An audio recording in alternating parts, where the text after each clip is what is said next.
نحمدہ ونصلی ونسلم علی سیدنا و مولانا محمد رسولہ النبی الامین المکین الحنین الکریم الرؤوف الرحیم اما بعد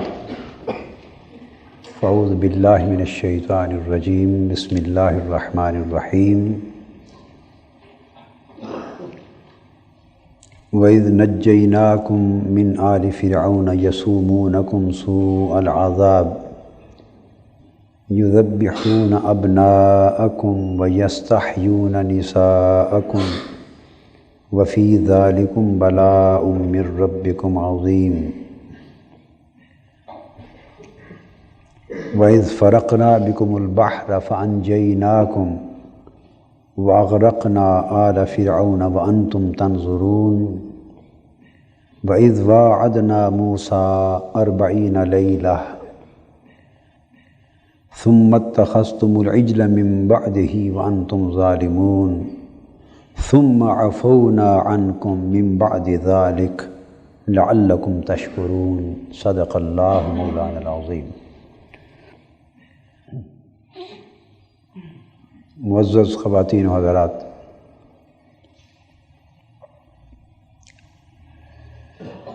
آج ابتدائے درس کے لیے برکتاً میں نے سورہ بقرہ کی آیت نمبر 49 سے 51 تک کا حصہ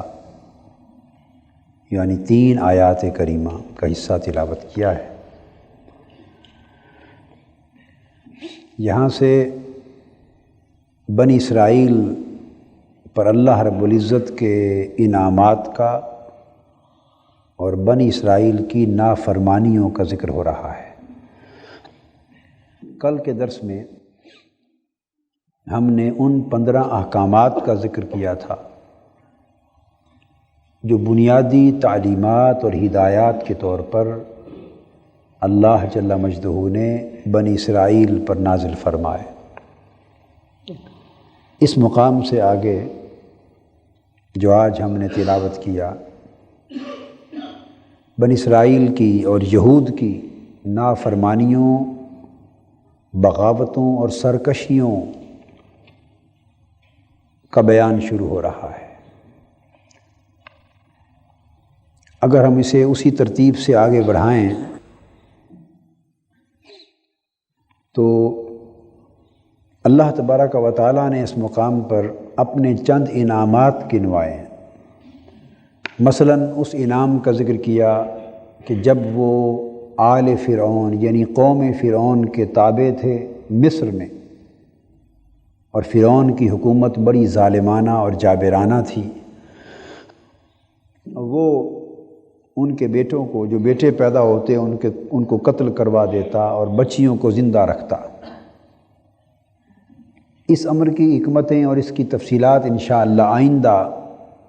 کسی موقع پر آئیں گی۔ اس وقت صرف اشارہ اس کے مظالم کی طرف کرنا مقصود ہے۔ اللہ تبارک و تعالیٰ نے فرمایا کہ اتنی بڑی آزمائش تھی، ہم نے تمہیں اس سے بھی نجات دی اور تمہارے لیے دریا کو پھاڑ دیا تاکہ تم عبور کر جاؤ، تمہیں نجات دی، اور قوم فرعون کو تمہاری آنکھوں کے سامنے غرق کر دیا۔ پھر ہم نے موسیٰ علیہ السلام سے، اللہ پاک فرماتے ہیں، وہ وقت بھی یاد کرو کہ ہم نے موسیٰ سے 40 راتوں کا وعدہ کیا، اور جب موسیٰ علیہ السلام چلہ اعتکاف میں کوہ طور پر چلے گئے، 40 روزہ اعتکاف کے لیے کوہ طور پر پہنچے، تو اللہ پاک فرماتے ہیں کہ میری اتنی بڑی نعمتوں کے باوجود کہ تم کو آزادی دی تھی مظالم قوم فرعون سے، مگر تم میری اس نعمت کو بھول گئے اور موسیٰ علیہ السلام کے چلے جانے کے بعد تم نے ایک بچھڑے کو اپنا معبود بنا لیا، اور تم واقعی بڑے ظالم تھے۔ اللہ پاک نے یہاں اپنی نعمت کا ذکر کیا، پھر اس بنی اسرائیل کی نافرمانی اور ناشکری کا ذکر کیا، اس کے بعد پھر فرمایا کہ ہم نے اس کے بعد تمہیں اس کے باوجود بھی معاف فرما دی، تاکہ ہماری اس معافی پر تم شکر گزار بن جاؤ۔ سمجھانا یہ مقصود ہے کہ ہم بنی اسرائیل کے حوالے سے بتایا جا رہا ہے کہ اللہ پاک فرماتے ہیں کہ ہم اس قوم پر بار بار نعمتیں کرتے اور وہ قوم بار بار نافرمانیاں کرتی، ہم اسے پھر چھوٹی موٹی سزا دے کے معاف فرما دیتے، پھر نعمتیں فرماتے، وہ پھر نافرمانی کرتی، پھر سزا بھگتتے، پھر معافی ہوتی، پھر نعمتیں ہوتی، وہ پھر نافرمان ہو جاتے۔ گویا اس قوم میں گویا نافرمانی کا، سرکشی کا تسلسل کے ساتھ سرکشی اور نافرمانی کے عمل کا جاری رکھنا یہ اس قوم کی سرشت میں داخل ہو گیا تھا، اس قوم کی فطرت ثانیہ بن گئی تھی، اس کا عمومی اور قومی مزاج بن گیا تھا۔ یہی ہماری کیفیت ہے کہ ہم پے در پے اللہ کی نافرمانیوں اور سرکشیوں میں مبتلا ہیں، نہ اس کی نعمتیں یاد ہیں اور نہ وقتاً فوقتاً جو عذاب اور گرفت اللہ کی طرف سے ہم پہ آتے ہیں اور جو گرفت ہوتی رہتی ہے، نہ اس کی طرف ہی ہمارا دھیان جاتا ہے۔ اللہ تبارک و تعالیٰ فرماتے ہیں پھر سزا دی گئی اس بچھڑے کی پرستش اور شرک کی سزا کے طور پر کہ تم آپس میں ایک دوسرے کو قتل کرو، یعنی بہت بڑی جانی قربانی دینے کے بعد ان کی توبہ قبول ہوئی، فتاب علیکم، تمہاری توبہ قبول ہو گئی، مگر پھر بھی نہ سنورے۔ اس کے بعد پھر جب موسیٰ علیہ السلام نے انہیں فرمایا کہ ایمان لے آؤ اللہ پر، اللہ کے احکام پر، میری رسالت پر، تو کہنے لگے وَإِذْ قُلْتُمْ يَا مُوسَىٰ لَن نُؤْمِنَ لَكَ حَتَّىٰ نَرَى اللَّهَ جَهْرَةً فَأَخَذَتْكُمُ الصَّاعِقَةُ وَأَنْتُمْ تَنظُرُونَ۔ پھر کہنے لگے کہ اے موسیٰ ہم آپ پر ایمان نہیں لاتے جب تک ان ننگی آنکھوں سے اللہ کو نہ دیکھ لیں، بالکل آشکار اپنی آنکھوں سے نہ دیکھ لیں، ہم ایمان نہیں لائیں گے۔ فرمایا پھر اس پر تمہیں کڑک نے آ لیا، بڑی گرجدار بجلی نے آ لیا، وہ تمہاری موت کا باعث بن گئی اور تم خود یہ منظر دیکھتے رہے۔ ثم بعثناکم من بعد موتکم لعلکم تشکرون، پھر ہم نے تمہارے مرنے کے بعد تمہیں دوبارہ زندہ کیا، کہا کہ تم ایک دوسرے کو زندہ ہوتے ہوئے اپنی آنکھوں سے دیکھو، جو پہلے زندہ کر دیے گئے وہ پچھلوں کو زندہ ہوتے ہوئے آنکھوں سے دیکھیں، تاکہ ہمارا شکر بجا لاؤ، ہم سے ڈر جاؤ اور ایمان لے آؤ۔ فرمایا اور پھر یاد کرو جب ہم نے تمہارے اوپر وادی تیہ میں بادلوں کا سایہ کر دیا، پھر ہم نے تمہیں من اور سلوہ کا رزق عطا کیا کہ تم ہماری عطا کی ہوئی پاکیزہ چیزوں میں سے کھاؤ، لیکن تم پھر وہ بنی اسرائیل پھر ان نعمتوں کے باوجود نافرمان، سرکش اور باغی ہو گئی۔ یہاں ان کی جو اگلی خرابی بیان کی جا رہی ہے وہ یہ ہے کہ ان تمام نعمتوں کے بعد اللہ تعالیٰ انہیں کوئی حکم دے دیتے۔ دھوپ سے بچانے کے لیے صحرا تھا، بادل کو سائبان بنا دیا، من و سلوہ کی خوراک دے دی۔ جب اللہ پاک ان کو نعمتیں دیتے، اس زمانے میں نعمتیں بھی آسمانی تھیں معجزات کے طور پر، اور عذاب بھی ناگہانی اور آسمانی تھے۔ حضور صلی اللہ علیہ وآلہ وسلم کی امت میں اس نظام کو اٹھا لیا گیا۔ اب اللہ پاک جو نعمتیں عطا فرماتے ہیں اپنی آسمان سے،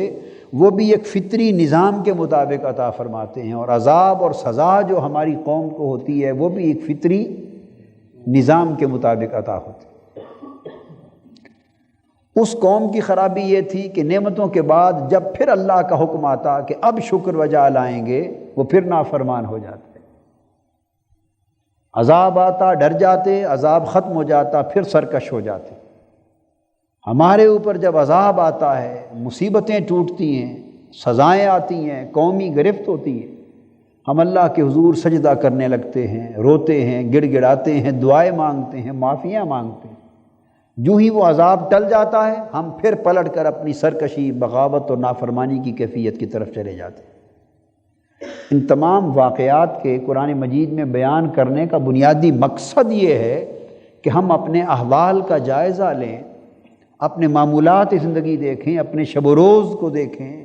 اپنی عادات اور خصائل کو دیکھیں، اپنے قومی مزاج کا تجزیہ کریں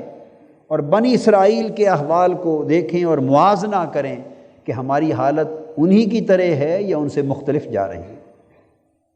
فرمایا پھر ہم نے تمہیں حکم دیا اس شہر میں داخل ہو جاؤ، وہاں فراوانی کے ساتھ ہم نے تمہیں نعمتیں اور رزق عطا کیا تھا، جو چاہو خوب جی بھر کے کھاؤ، مگر اس شہر کے دروازے میں سے سجدہ کرتے ہوئے گزرنا اور ہم سے اپنی خطاؤں کی معافی مانگتے ہوئے گزرنا۔ جب سزا ٹل گئی پھر اگلی نعمت آ گئی، فتح یابی کی صورت ہو گئی، تو اللہ پاک فرماتے ہیں کہ ہم ان کی خطائیں معاف کرنا چاہتے تھے، مگر انہوں نے اللہ کے اس قول کو پھر بدل دیا، بلکہ اسے مذاق میں بدل ڈالا، مذاق میں بدل ڈالا۔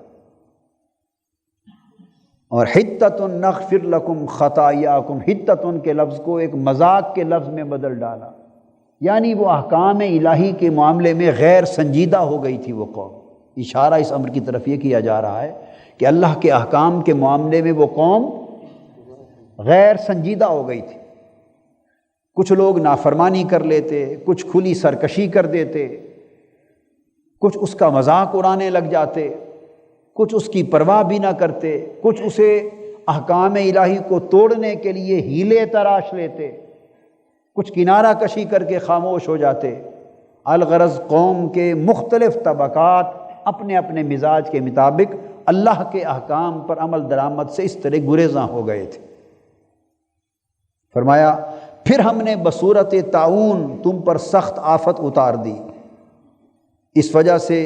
کہ وہ بنی اسرائیل مسلسل ہماری حکم عدولی کرتے رہتے تھے، عذاب آ گئے۔ اس کے بعد قرآن مجید بیان کرتا ہے اس کے پھر جب ایک قحط کی صورت پیدا ہوئی، پانی میسر نہ تھا، بارش نہ ہوئی، انہوں نے پھر موسیٰ علیہ السلام سے درخواست کی کہ اپنے اللہ کی بارگاہ میں دعا کرو کہ ہمیں پانی ملے۔ تو موسیٰ علیہ السلام نے اپنی قوم کے لیے پانی مانگا، کوئی دریا، کوئی چشمہ، کوئی نہر میسر نہ تھی۔ اللہ پاک نے فرمایا موسیٰ اپنا پتھر، اس پتھر پر اپنا عصا مارو، تو آپ موسیٰ علیہ السلام نے اپنا عصا مارا تو پتھر سے 12 چشمے پانی کے پھوٹ پڑے۔ تو بنی اسرائیل کے جتنے گروہ تھے ہر گروہ کے لیے الگ الگ گھاٹ مقرر کر دی گئی کہ وہ خود بھی پانی پئیں اور اپنی دیگر ضرورتیں بھی پوری کریں۔ پھر اللہ پاک نے ان کو رزق دیے اور فرمایا کہ دیکھو یہ سب کچھ عطا کیا، زمین میں فساد انگیزی نہ کرنا۔ پھر نعمتوں کا ذکر آیا۔ اب میں دیکھیے تسلسل کے ساتھ اللہ کی نعمت، ان کی نافرمانی، سزا اور معافی، پھر اللہ کی نعمتیں، پھر ان کی نافرمانی، پھر ایک سزا، پھر معافی، پھر نعمتوں کا سلسلہ شروع۔ یعنی ایک داستان ہے اللہ پاک نے جو ہمارے سامنے کھول کے رکھ دی۔ فرمایا ان نعمتوں کے بعد وہ پھر ناشکر گزار ہو گئے، اور 19واں حکم ہے یہ، 19واں کل کی ترتیب کو ساتھ ملا کر، کہ ان کی بنی اسرائیل کی ایک اور نمایاں خسرت کیا تھی کہ اللہ کی نعمتوں کی ناشکری تو کرتے ہی تھے، احکام کی نافرمانی تو کرتے ہی تھے، اللہ کے احکام کا مذاق بھی اڑاتے تھے، مگر یہاں جو بیان کیا جا رہا ہے وہ یہ کہ اللہ کی نعمتوں کی ناقدری بھی کرتے تھے، قدر شناس نہ تھے۔ اور حق بات یہ ہے کہ نافرمانی ہوتی بھی تب ہے جب حکم کی قدر نہیں ہوتی، اور ناشکری بھی تب ہوتی ہے جب نعمت کی قدر نہیں ہوتی۔ فرمایا وہ رب جس نے انہیں من و سلوہ کی نعمتیں، طرح طرح کے رزق آرام سے بغیر محنت و مشقت کے عطا فرما دیے تھے، تو وہ کہنے لگے موسیٰ علیہ السلام سے کہ اے موسیٰ ہم تو یہ ایک جیسا کھانا کھا کے تنگ آ گئے ہیں، ہمیں یہ نہیں چاہیے، ہمیں تو زمین سے ساگ چاہیے، ککڑی چاہیے، گیہوں چاہیے، مسور چاہیے، پیاز چاہیے، ایسی چیزیں ہمیں لا کے دیں، ہم تو ایسی چیزوں کے خواہش مند ہیں۔ تو اللہ پاک فرماتے ہیں قال اتستبدلون الذی هو ادنی بالذی هو خیر، نادانو تم نے اس چیز کو جو ادنا ہے بہتر چیز کے بدلے مانگا ہے، اعلیٰ کو چھوڑ کر ادنا کو مانگ رہے ہو۔ اگر جاؤ پھر تمہاری یہی خواہش ہے تو اس کسی شہر میں اترو، محنت کرو، جو چاہتے ہو پھر میسر ہو جائے گا۔ اللہ پاک فرماتے ہیں ان کی ناقدری پر پھر ان پر ذلت اور محتاجی مسلط کر دی گئی اور وہ اللہ کے غضب میں دوبارہ لوٹ گئے۔ اب اس کے بعد ان کی اگلی خصلت کا بیان آتا ہے، ذالک بانہم کانوا یکفرون بآیات اللہ۔ یہ ذلت اور مسکنت کی زندگی جو ان پر مسلط کی گئی، ذلت کی زندگی یعنی بے عزتی کی زندگی، وہ ایسی زندگی جس میں ان کی عزت لٹ جائے، چھن جائے، اور مسکنت کی زندگی جس میں ان کے رزق چھن جائیں، ان کی خوشحالی تلف ہو جائے، تنگ دستی آ جائے، فقیری آ جائے، محتاجی آ جائے، مالی وسائل میں کمی آ جائے، غربت اور افلاس مسلط کر دیا گیا قوم پر۔ کیوں؟ 20واں حکم یہ ہے، اللہ پاک نے فرمایا اس کا سبب یہ تھا کہ وہ اللہ کی آیتوں کا یعنی اللہ کے احکام کا انکار کرتے تھے۔ کانوا یکفرون بآیات اللہ، اللہ کی جو آیات و احکام اتری تھی ان کا انکار کرتے تھے۔ اب آپ خود دیکھ لیں کیا ہماری کیفیت اللہ کے احکام اور اس کی آیات کے انکار کے باب میں کچھ مختلف ہے؟ ہرگز مختلف نہیں۔ وَيَقْتُلُونَ النَّبِيِّينَ بِغَيْرِ الْحَقِّ، اور ان کی 21ویں خصلت یہ بیان کی احکام کے ساتھ ہی کہ پھر انبیاء کو ناحق قتل بھی کر دیتے تھے، یعنی ظلم، ان کی سرکشی اور بغاوت اس حد تک بڑھ گئی تھی۔ اس کے بعد اللہ رب العزت نے اسی مضمون کو آگے بیان کر کے پھر احکام سبت کا ذکر فرمایا۔ پھر اللہ پاک نے انہیں ہفتے کے روز شکار کرنے سے منع فرما دیا۔ پھر ایک اور حکم آیا، انہوں نے اس میں ہیلا گری کی کہ ہفتے کے روز جب حکم آ گیا کہ شکار نہیں کر سکتے تو انہوں نے کیا کیا کہ ہفتے کو پھر وہ شکار جمع کر لیتے اور اتوار کے روز آ کے کر لیتے، یعنی اللہ کے احکام کا مذاق اڑانا اور اسے توڑنے کے لیے ہیلے تلاش کرنا، یہ ان کا ایک معمول بن گیا تھا۔ تو اللہ پاک نے فرمایا جب وہ اس انتہا پر پہنچ گئے پھر سزا آئی، فَقُلْنَا لَهُمْ كُونُوا قِرَدَةً خَاسِئِينَ۔ تم میں سے ہفتے کے دن کے احکام کے بارے میں انہوں نے سرکشی کی تھی تو ہم نے ان سے فرمایا کہ تم دھتکارے ہوئے بندر بن جاؤ، پھر وہ بندروں میں بدل دیے گئے۔ فَجَعَلْنَاهَا نَكَالًا لِمَا بَيْنَ يَدَيْهَا وَمَا خَلْفَهَا وَمَوْعِظَةً لِلْمُتَّقِينَ، اور پس ہم نے اس واقعہ کو ان کا بندروں میں بدل دیا جانا اس زمانے اور اس کے بعد والے لوگوں کے لیے باعث عبرت بنا دیا اور پرہیزگاروں کے لیے موجب نصیحت بنا دیا۔ تو گویا یہاں تک جو بیان ہوا وہ یہ کہ بنی اسرائیل کی قومی خصلت اور قومی مزاج یہ بن گیا تھا کہ پے در پے عذابات اور سزاؤں کے باوجود وہ اصلاح پذیر نہ رہے تھے۔ ان کا عذاب کی طرف دھیان بھی نہیں جاتا تھا کہ ہم اللہ کی گرفت میں آئے ہیں، اللہ کے عذاب میں آ گئے، اور یہ کیفیت ہے ان قوموں کی، اور ہمیشہ ان قوموں کی یہ کیفیت رہی ہے جو نافرمان قومیں تھیں، جو ظالم قومیں تھیں، جو سرکش اور باغی قومیں تھیں، جنہوں نے اللہ کے احکام کو ٹھکرا دیا، اللہ کے رسولوں کی تعلیمات کو ٹھکرا دیا، اللہ کی آیات کا مذاق اڑایا، اللہ کے دین کا ٹھٹا کیا۔ ان قوموں پر جب عذاب آیا، خواہ وہ اوندھے گرا دیے گئے، خواہ ان کی بستیاں تباہ کر دی گئیں، خواہ ان کے محل اجاڑ دیے گئے، خواہ ان پر پتھروں کی بارش برسائی گئی، خواہ انہیں آگ میں جلا دیا گیا، خواہ انہیں دھتکارے ہوئے بندروں میں مسخ کر دیا گیا، خواہ ان کی بستیوں کو الٹا گرا کر نیست و نابود کر دیا گیا، الغرض جو کچھ بھی ہوا، قرآن مجید ان قوموں کے احوال میں بیان کرتا ہے کہ جو قومیں نافرمان ہو گئی تھیں ان پر بدبختی اس حد تک مسلط ہو گئی تھی کہ عذاب کو آتا دیکھتے پھر بھی نہ ڈرتے تھے، اور اپنی آنکھوں سے عذاب کو دیکھتے مگر اسے عذاب تصور بھی نہ کرتے، عذاب کی طرف ان کا دھیان ہی نہ جاتا، کہ ہم اللہ کی گرفت میں آ گئے ہیں، ان کے دل نہ پسیجتے تھے، وہ اپنی سرکشی میں مست رہتے، اپنی بغاوت میں بدمست رہتے اور اپنی نافرمانی میں اسی طرح سرگرداں رہتے، تا آ کے وہ قومیں کلیتاً تباہ و برباد کر دی جاتی اور آنے والے قوموں کے لیے ایک صفحہ عبرت بن جاتا، اور آنے والی قومیں پھر جب نافرمان ہوتی وہ ان کی عبرت ناک داستان سن کر بھی عبرت نہ لیتی۔ اور قرآن مجید نے آگے جا بجا فرمایا کہ ان کو ساری تباہیوں اور ہلاکتوں کے واقعات جب بتائے جاتے اور نافرمان قوموں کے سامنے اللہ کے احکام رکھے جاتے تو پھر وہ یہ کہتے کہ یہ اساطیر الاولین ہیں، یہ تو اگلوں کی داستانیں ہیں، اگلوں کے افسانے ہیں، ان میں کچھ حقیقت نہیں، آؤ یہی چند روزہ زندگی ہے، مزہ لوٹ لو۔ وہ پھر نافرمانی کی راہ پہ چل نکلتے تا کہ پھر عذاب کی گرفت میں آ جاتے۔ آج ہماری صورت اس سے بھی حقیقت یہ ہے کہ بدتر ہو چکی، قتل و غارت ہو رہی ہے، یہ اللہ کا عذاب ہے، عزتیں لٹ رہی ہیں قومی سطح پر، اللہ کا عذاب ہے، اجتماعی قتل ہو رہے ہیں، اللہ کا عذاب ہے، یہ بمب گر رہے ہیں، یہ اللہ کا عذاب ہے، ناگہانی اموات واقع ہو رہی ہیں، یہ اللہ کا عذاب ہے، امن عامہ تباہ و برباد ہو گیا ہے، یہ اللہ کا عذاب ہے، مہنگائی کی صورت میں زندگی جہنم بن گئی ہے، یہ اللہ کا عذاب ہے، کوئی شخص سکون، اطمینان اور راحت کی زندگی بسر کرنے میں نہیں کر سکتا۔ یہ اللہ کے عذاب نے ہمیں کئی جہات سے اور کئی اطراف سے گھیر رکھا ہے، اوپر سے نیچے سے ہر سمت سے ایک عذاب کی کیفیت ہے، مگر قوم نافرمانی، سرکشی،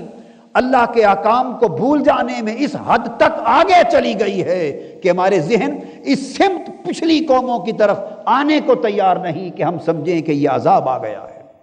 یہ اللہ کی گرفت آ گئی۔ اللہ رب العزت نے اس کے بعد اس بنی اسرائیل کا ایک اور بیان فرمایا ہے، گائے کا حکم، جس سے اس سورت کا نام بقرہ رکھا گیا، اور اس میں بیان کیا کہ جب ایک قتل ہو گیا تھا تو پھر اس کے قاتل معلوم نہیں ہو رہے تھے تو گائے ذبح کرنے کا حکم آیا۔ اب اس کی تفصیل میں اس وقت نہیں جاتا، تو یہاں قرآن مجید کا بیان اگر پڑھا جائے تو لب لباب یہ ہے کہ اس گائے کو قتل کرنے کے حکم کا بھی اس قوم نے مذاق اڑایا، طرح طرح کے لغو اور بے سود سوال کیے، اور پھر نتیجتاً خود پھنستے چلے گئے۔ تو قرآن مجید نے اس سارے واقعے کے بعد آگے جا کے بیان کیا وہ آیت جس کا ذکر وہ روحانی ماحول پیدا کرنے کے حوالے سے پہلی رات کیا تھا، ثم قست قلوبکم من بعد ذلک فہی کالحجارہ او اشد قسوہ، پھر ان کے دل پتھروں کی طرح یا پتھروں سے بھی زیادہ سخت کر دیے گئے، یعنی انہیں قساوت قلبی کا شکار کر دیا گیا۔ پھر یہود کی خرابیوں کا ذکر کرتے ہوئے آگے قرآن مجید بیان فرماتا ہے، اے حبیب صلی اللہ علیہ وآلہ وسلم، مسلمانوں کو یہ خطاب فرما دیں کہ اے مسلمانوں، افتطمعون ان یؤمنوا لکم وقد کان فریق منہم یسمعون کلام اللہ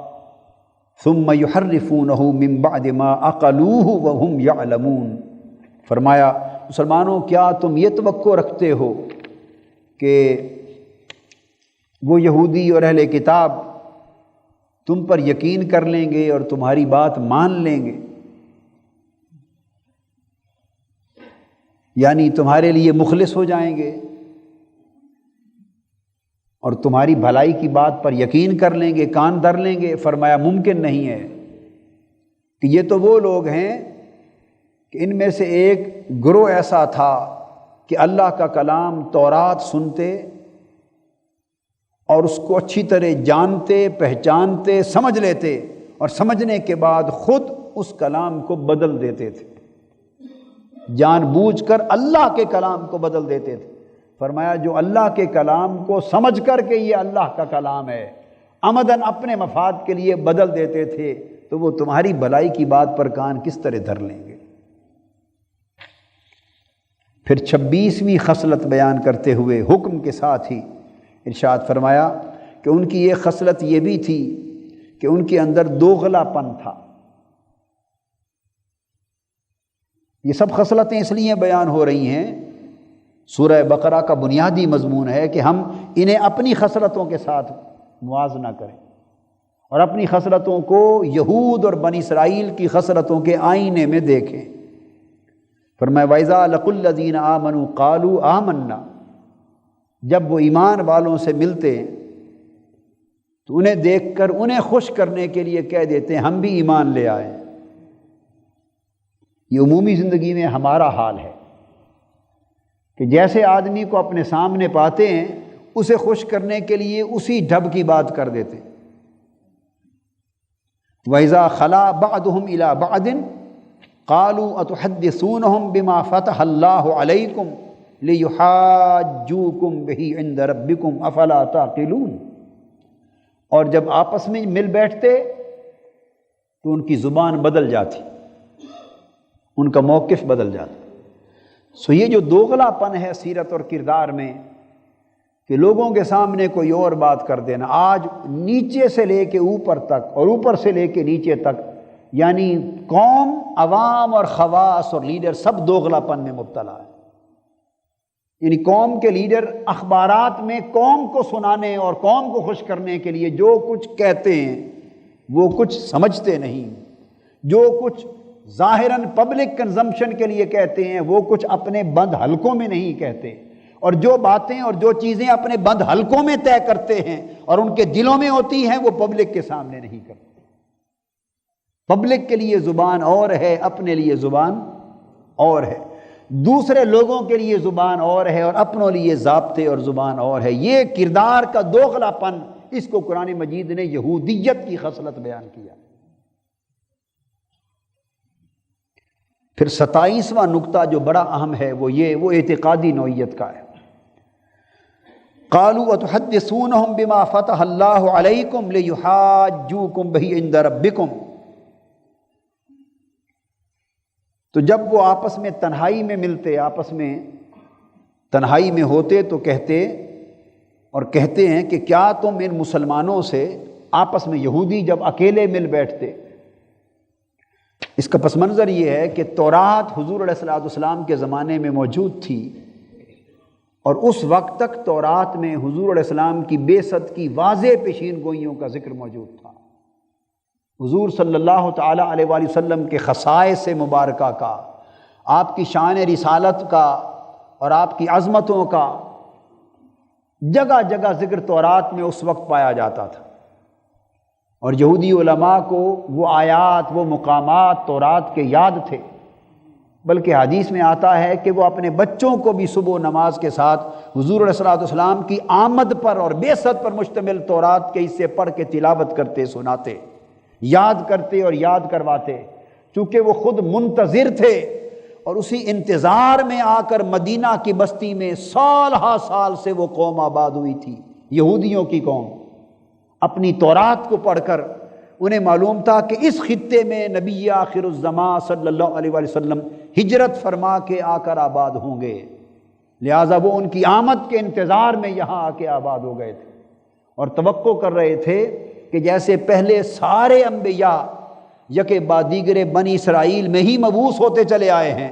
ان کا یہ بھی یقین کی حد تک گمان تھا کہ یہ آخری پیغمبر بھی ہم ہی میں سے مبعوث ہوں گے، لہٰذا ایک تو انہیں انتظار تھا اور ایک خوشی تھی کہ ہماری نسل میں سے آ جائیں گے، اور زمانہ آقا علیہ السلام کی بعثت کا چونکہ قریب آ گیا تھا تو ہر کوئی منتظر تھا کہ معلوم نہیں ہم میں سے کس کے گھر ان کی ولادت ہو جائے۔ جب حضور علیہ السلام کی بعثت ان میں سے نہ ہوئی، بنی اسماعیل میں سے ہو گئی، تو وہ حاسد ہو گئے، انہیں حسد ہو گیا، یہ قبیلے کا حسد، یہ نسل کا حسد، اس آگ میں جل گئے،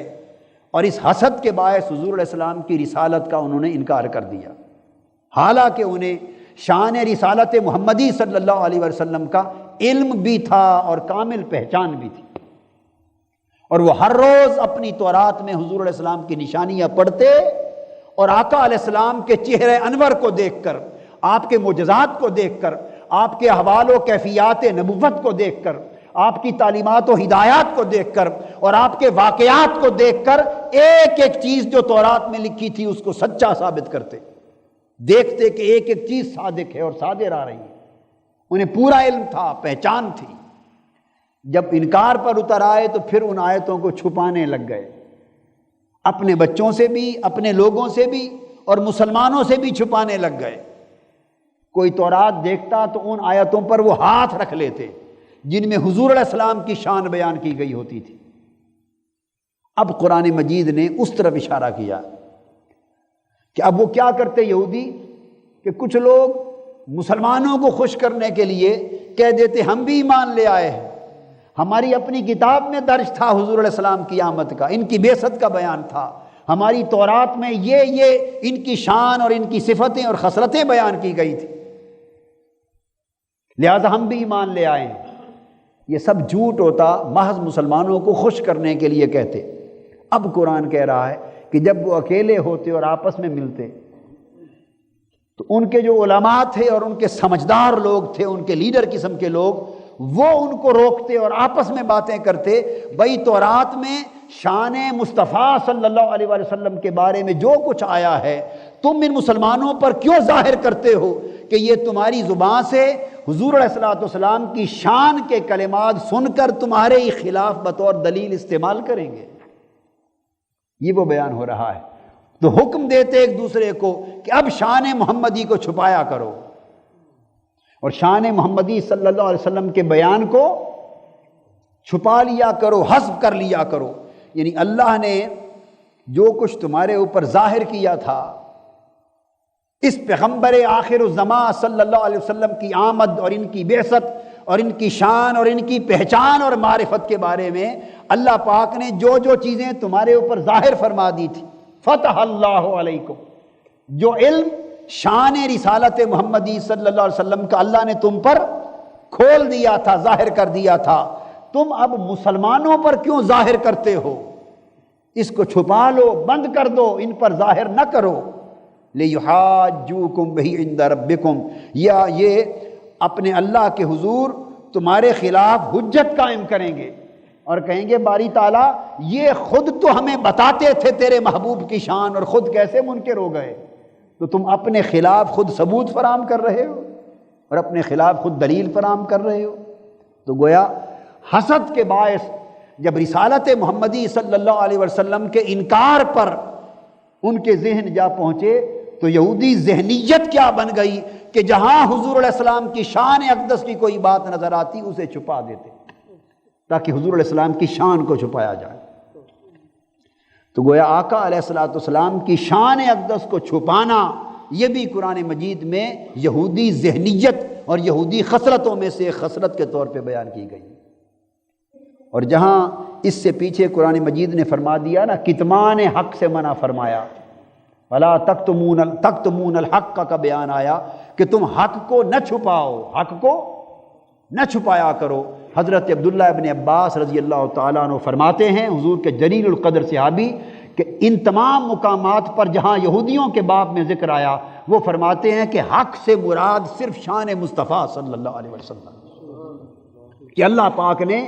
اپنے محبوب پیغمبر کی شان کو حق کے لفظ کے ساتھ اور حق کی اصطلاح کے ساتھ تعبیر فرمایا ہے، اور فرمایا ہے کہ تم حق کو نہ چھپایا کرو، یعنی میرے محبوب پیغمبر آخر الزمان سیدنا محمد مصطفیٰ صلی اللہ علیہ وسلم کی شانوں کے بیان کو نہ چھپایا کرو۔ اور یہ ان کی ذہنیت تھی اور ان کی خصلت تھی۔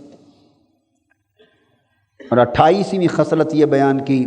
وَمِنْهُمْ أُمِّيُّونَ لَا يَعْلَمُونَ الْكِتَابَ، یہ بھی ہمارے ہاں پائی جاتی، یعنی ایسے لوگ بھی مزاجن ہیں کہ جنہوں نے توحید اور رسالت کے مابین تعلق، ربط اور نسبت کو نہیں سمجھا،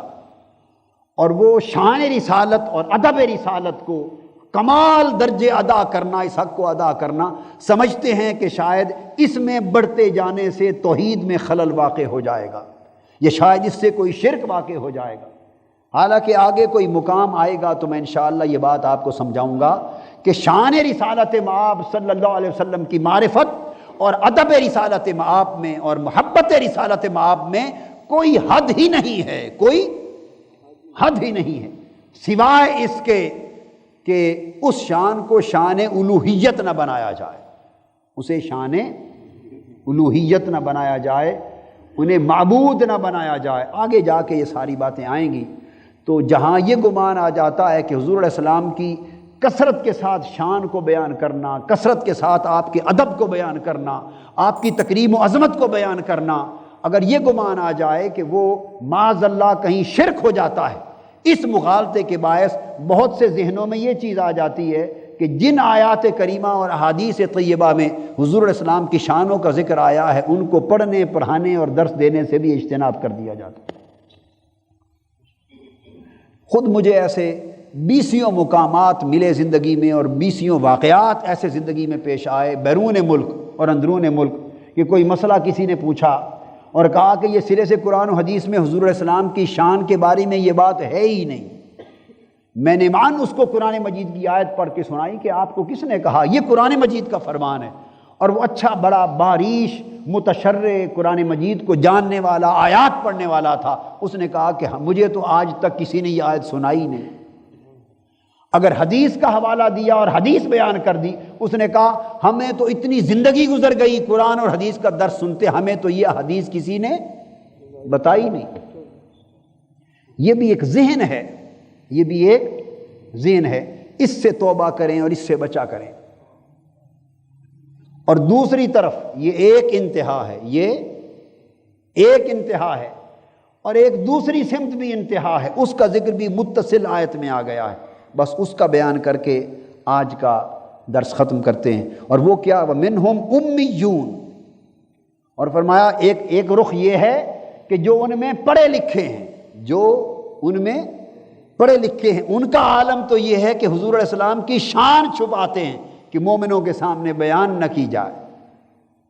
اور فرمایا ان میں ایک دوسرا طبقہ ہے جو ان پڑھ لوگ ہیں، لا يعلمون الکتاب، وہ کتاب کا علم اور قرآن کا معنی اور مفہوم نہیں جانتے، الا امانیہ، مگر بس صرف زبانی پڑھنا جانتے ہیں، صرف زبانی تھوڑا زیادہ پڑھنا جانتے ہیں، زیادہ علم اور معرفت اور ادراک اور فہم نہیں ہے۔ فرمایا انہم الا یظنون، تو وہ لوگ فقط اپنے گمان کی پیروی کرتے رہتے، گمانوں میں پڑے رہتے۔ اس کی مثال بھی ہمارے معاشرے میں ملتی، اور وہ جاہل پیر، ان پڑھ جاہل پیر، مفاد پرست پیر، جن کو نہ پیری کا علم، نہ طریقت کا علم، نہ تصوف کی خبر، نہ سلوک کی خبر، بس وہ وراثت میں ان کو گدی مل گئی، نہ شریعت کے پیروکار، نہ طریقت کے پیروکار، نہ معرفت سے باخبر، نہ حقیقت سے باخبر۔ اور وہ کیا، چونکہ ان پڑھ ہوتے ہیں تو وہ اپنے نام نہاد مریدوں کو اپنی نام نہاد پیری کا سکہ دیہاتوں میں اور ان پڑھ علاقوں میں جمائے رکھنے کے لیے، چونکہ امیون ہوتے ہیں تو وہ وہم اور گمان گھڑتے اور من گھڑت مسئلے تراشتے، حجتیں تلاشتے ہیں، اور قرآن اور سنت اور شریعت کی باتوں کو کہتے ہیں کہ یہ مولویوں کا دھندا ہے، یہ پڑھنا پڑھانا قرآن حدیث شریعت اور مسائل یہ مولویوں کا کام ہے، ہم تو ان سے آگے نکلے ہوئے لوگ ہیں۔ اور وہ جو ان کے اپنے خود ساختہ گمان ہوتے ہیں اور خود ساختہ تصورات ہوتے ہیں اور من گھڑت ان کے جو تخیلات ہوتے ہیں، جن کے لیے اللہ رسول کی اور شریعت کی کوئی سند نہیں ہوتی، وہ اپنے حلقے میں بیان کر کے اپنی جھوٹی عقیدت مندی اور اپنے جھوٹے سو کال روحانی تسلط کو قائم رکھتے ہیں، گمراہی پھیلاتے ہیں۔ اور پھر فرمایا فویل للذین یکتبون الکتاب بایدیہم، فرمایا ایسے لوگوں کے لیے بڑی خرابی اور تباہی ہے جو اپنے ہی ہاتھوں سے کتاب لکھتے ہیں، قرآن کی آیتیں لکھتے ہیں، گھڑ لیتے ہیں اپنے پاس سے، ثم یقولون ھذا من عند اللہ، پھر کہتے ہیں کہ یہ اللہ کی طرف سے ہے۔ اشارہ اس امر کی طرف ہے کہ من گھڑت باتیں تراشتے ہیں، اپنے وہم و گمان سے، اپنی خواہش نفس سے باتیں تراش لیتے ہیں، گھڑ لیتے ہیں، لکھ لیتے ہیں، اور پھر کہتے ہیں یہ اللہ کی طرف سے۔ یہ سب کچھ کیوں کرتے ہیں؟ لِيَشْتَرُوا بِهِ ثَمَنًا قَلِيلًا، تاکہ اس سے مال دنیا کمائیں، تاکہ اس سے دنیا کمائیں۔ تو آج میں یہ سمجھتا ہوں کہ اس وقت معاشرہ ان یہودی اور بنی اسرائیل کے لوگوں کے معاشرے کی طرح پھر اس طرح دو طبقات میں تھوڑا یا زیادہ بٹتا ہوا دکھائی دیتا ہے، کہ کہیں جہاں ظاہری علم کا غلبہ ہو جاتا ہے، ظاہری علم کا غلبہ ہو جاتا ہے اور انہیں حقیقی معرفت الہیہ نہیں ہوتی اور معرفت رسالت محمدی نہیں ہوتی اور اللہ رب العزت کی خاص عنایات کے ساتھ انہیں شرح صدر نصیب نہیں ہوتا، وہ ظاہری علم کے تغلب میں دراصل یہودی خصلت کی اس سمت چلے جاتے ہیں کہ حضور علیہ السلام کی شان اقدس کو چھپائے رکھنا ان کی ذہنیت بن جاتا ہے اور حضور علیہ السلام کی شان کو بیان کرنا یہ انہیں شرک نظر آتا ہے اور آقا علیہ السلام کے ادب اور تکریم کی طرف بڑھنا یہ انہیں شخصیت پرستی نظر آتی۔ اس لیے لوگوں کو جو تصور وہ دے چکے ہوتے ہیں اس تصور کو محفوظ رکھنے کے لیے ضروری ہوتا ہے کہ ان آیتوں اور حدیثوں پر درس نہ دیا کریں جن میں کثرت کے ساتھ حضور علیہ السلام کی اونچی اونچی شانیں بیان کی گئی، اور دوسری آیتوں پر درس دیا کریں جن آیتوں میں عاجزی کا ذکر ہے عبدیت کے مقام کے ساتھ، تاکہ خود ساختہ تصور توحید کو پھیلایا جا سکے۔ اور دوسری طرف معاشرہ بسبب جہالت ان لوگوں کے گھیرے میں ہے جن کا میں نے ذکر کیا کہ جن کے پاس علم شریعت نہیں، علم قرآن نہیں، علم سنت نہیں، جو دین کے علم اور عمل سے آری اور ان کو وراثت میں گدیاں ہاتھ آ گئی ہیں، نہ انہیں شریعت کا پاس، نہ طریقت کا پاس، نہ قرآن و سنت کا پاس، نہ اللہ کے دین کا پاس، اگر پاس ہے تو فقط اپنے مفاد کا۔ اور اسی طرح ایسے واعظین بھی اور ایسے علماء بھی کہ جو محض دین کی تبلیغ اشاعت دین کی خاطر نہیں، اشاعت قرآن کی خاطر نہیں، اشاعت سنت کی خاطر نہیں، اقامت دین کی خاطر نہیں، اصلاح احوال امت کی خاطر نہیں، وہ واعظ فقط اپنے روزگار کی خاطر کرتے ہیں، اپنے معاش کے لیے کرتے ہیں۔ تو جنہوں نے دین کو، قرآن کو، حدیث کو، شریعت کو اور واعظ اور تبلیغ کو یشتروا بہ ثمنا قلیلا،